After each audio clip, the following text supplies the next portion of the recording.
This is just so laughably bad. And it's using Kamala Harris's tagline from the Democratic campaign in the States, which is "we won't go back," right? So what does that tell you? It kind of tells you that they're a bit bereft of ideas right now. I'm Jasmine Lane, and dear Liberal government of Canada, this is what happens when instead of listening to your people, like the Conservative Party has been doing, you tell them, much like a dictatorship, what they want. If you're new here, hello and welcome. Be sure to hit that subscribe button if you end up liking this channel content, or at the very least, maybe you could help out a brother and give me a like, as that does help YouTube show the video to more people. And free speech is very much still legal, kind of, in Canada. So be sure to use your God-given right and share all of your thoughts and comments down below. Oh my God, I've been wondering why I felt so naked today. That is because my necklace that I wear every single day, my earrings, I had an appointment last night that I had to take them all off for, and I forgot to put them on. So, quick little wardrobe change. So just to refresh your memory, the campaign ad that they're going to be discussing in this panel is this one, which was posted by the Liberal Party of Canada about 4 days ago. When it comes to strengthening our public healthcare system, the Liberal team is fighting for you. After they secured vaccines to protect Canadians from COVID-19, they made investments to hire more family doctors and reduce wait lists. Now they're rolling out dental care. I mean, already anybody who has Google can go ahead and debunk all of this. The Liberal government hasn't improved any of these things at all. They've just taxed us harder and made us more dependent on the government, pushed us into a hole where we could hardly breathe, and then lended their hand out to save us like an abuser would. And they're getting pharmacare done to deliver free contraceptives and diabetes medications. Pierre Poilievre has made it clear that he would make cuts to all these investments, removing healthcare services from millions of Canadians. Canadians need progress, not cuts. We won't go back. We won't go back to what? You mean to tell me that the situation that we're currently under, you have zero goals whatsoever of improving it because you don't want to go back to, 10 years ago when life was actually quite good and profitable for the majority of Canadians, when we could afford a home, when we didn't have to rely on you to feed our children in schools, when we could go to the dentist. You don't want to go back to that? Well, at least you're finally being honest with us. Your impression of what these ads aim to do and whether they will do that? Yeah, I think tactically this ad is more actually developed for Liberal caucus than it is for Canadian voters. Why? Because generally in politics, you want to be forward-looking. And I found actually really quizzical the reach back to the COVID vaccine thing. Number one, because in focus groups, time and time again, Canadians tell us that they've moved on from the COVID kind of experience. And frankly, the Liberals already got their electoral bounce from COVID. That was 2021. Remember when they called that election early? So I found it really strange. And in fact, if I was giving advice to the Liberals, which again, I don't do on the regular or ever, I would actually say, keep Pierre Poilievre out of this right now, that they need to work on changing right track, wrong track numbers. And they actually should go more positive, more forward looking on the economy, on jobs, on basically doing the things that Canadians still consider are top of mind. I guess one of the things I think weird is in this ad, the first of these two ads that they've been rolling out, is that they actually give themselves a lot of credit. And in politics, you should always give the voter and Canadians credit. And I think that's where they really, really failed, where they should have actually said, hey, we made it through this affordability crisis. We did make it through all these other struggles. And thanks for that. Nobody wants to give politicians these days a kind of participation medal at all. And so that's where I think this ad went wrong. But again, when you have politicians who loathe you because you don't like them and who are only doing things that look good versus actually being good. And to put it blankly, you're dealing with somebody who very likely has narcissistic personality disorder, and that's the head honcho who's running the show. And for the average person, that can take a little while to catch on to. But after nearly 10 years of this being force-fed down our throats, of just how amazing they are and how we should worship them because of all the things that they've done for us, they are forgetting the most crucial detail, which is that we pay them. They work for us.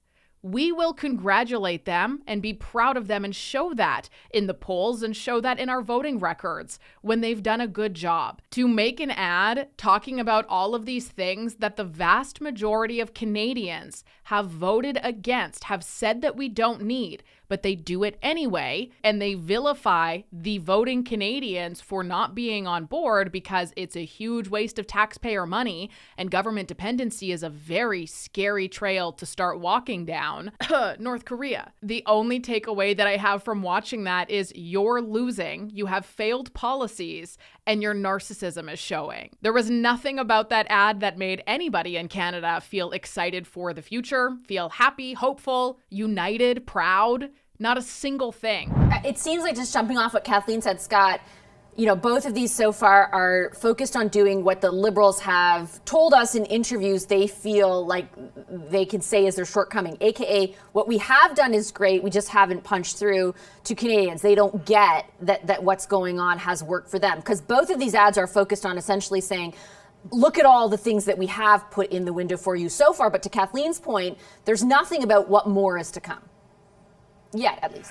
Yeah, that's not my complaint, to be honest. There is a bit of that, but I think they're trying to set up the argument against Pierre Poilievre. And if I was going to quibble, my quibble would be bring on the heat and bring more of the heat. And I would aim straight at Pierre Poilievre. The reality is, this deep into your term with numbers like this, your first job is to persuade people they should hesitate in their inclination, their stated, obvious, clear inclination to vote for the Conservatives. So I'd go even harder. There has to be a little bit of the Prime Minister and a little bit of the record so that you can make the argument this is all that's going to be lost if you move to Poilievre. But I would be even more explicit in that. But look, you know, this is, ice cream in summer to Liberals. They've been desperately waiting for these ads for so long. And the fundamental question really is it too late?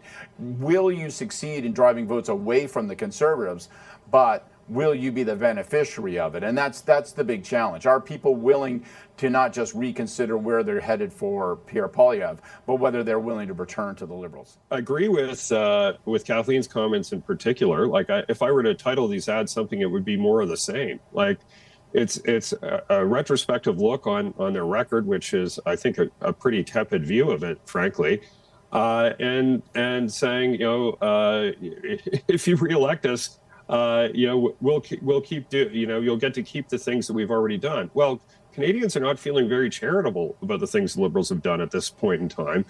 I think Scott's probably closer to where they should be, which is you've got to talk a little bit more about the other guy and bring his numbers down. I also agree they have to get their right track numbers up, but I'm not sure that ad does it. It looks like, like a bunch of government research presented in a tepid political spot.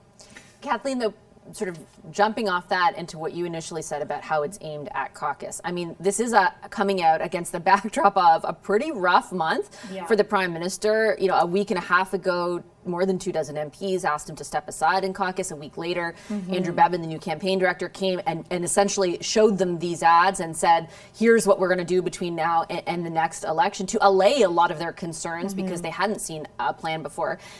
As far as the mutiny, the revolt, whatever we're going to call it, is your sense is that is over? Will this stop it? I don't think so. I think the Liberals hope to. And I think by putting out a plan, showing these ads, they hope to move it along. But remember, the whole theme of this ad right now, the first of these two ads that they've been rolling out, is that it's on a bunch of new Democratic programs, pharmacare and dental care, and it's using Kamala Harris's tagline from the Democratic campaign in the States, which is "We won't go back," right? So what does that tell you? It kind of tells you that they're a bit bereft of ideas right now. And so hopefully, ads 3, 4, 5, 6 will move in that direction. But I think at least it shows signs of life. If I'm to be charitable, there's a new campaign director. He's a very smart man. Hopefully he'll get them on track. Whether it will stop the mutiny, we'll see.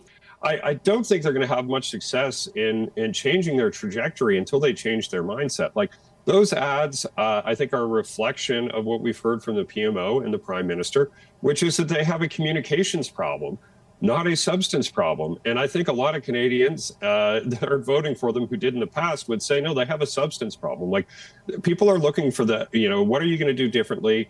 Maybe some contrition in some areas of having gotten some things wrong. We saw a tiny bit of that around immigration the other week, but I think it needs to be more forceful and and more talked about as to where they're going to take the country and what they're going to do differently if they want to change people's minds. But as long as they just think they need to have a better polished version of the same tired message, I think it's not going to work. Everything about this attempt is just so cringy at this point. This entire ad campaign now, you're just boasting about all of these things that Canadians don't want. The vast majority of Canadians don't want and don't benefit from them. What are you doing, bud? I'd love to know your thoughts on all of this. Be sure to comment them down below. Subscribe to the channel if you haven't already. Like the video, and I will talk to you next time.